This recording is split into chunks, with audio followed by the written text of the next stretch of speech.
আচ্ছা, আপনারা এই যে হাইড্রোজ দিয়ে জিলাপি তৈরি করেন, আপনাদের কি একটু একটু খারাপ লাগে না? আপনাদের কি বিবেকে বাধে না যে আপনারা খাচ্ছেন না কিন্তু আপনারা অন্য মানুষকে খাওয়াচ্ছেন?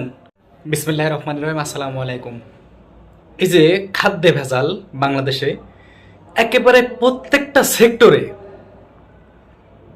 যে আমের জুস বলতেছে আমের জুস, ওর ভিতরে বিন্দু মাত্র আম নেই। বলতেছে কমলার জুস, ওর ভিতরে বিন্দু মাত্র কমলা নেই, অথচ সেটা কমলার জুস হয়ে গেল, সেটা আমের জুস হয়ে গেল।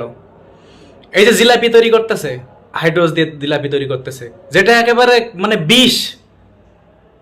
আচ্ছা, আপনারা এই যে হাইড্রোজ দিয়ে জিলাপি তৈরি করেন, আপনাদের কি একটু একটু খারাপ লাগে না? আপনাদের কি বিবেকে বাধে না যে আপনারা খাচ্ছেন না কিন্তু আপনারা অন্য মানুষকে খাওয়াচ্ছেন?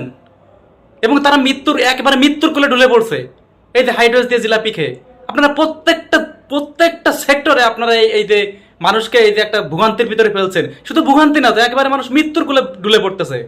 আপনাদের কি বিবেক কাজ করে না? আপনারা কি মানুষ না? একদিন যে মরতে হবে এটা আপনারা চিন্তা করেন না? আপনাদের ব্রেনটে এটা এটা আসে না কখনো? আপনি যদি মুসলমান হয়ে থাকেন তা কখনো এটা করবেন না।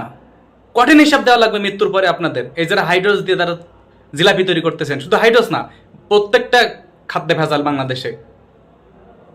ভালো হয়ে যান, একদিন কিন্তু মরে যাবেন, এটা মাথায় রেখেন।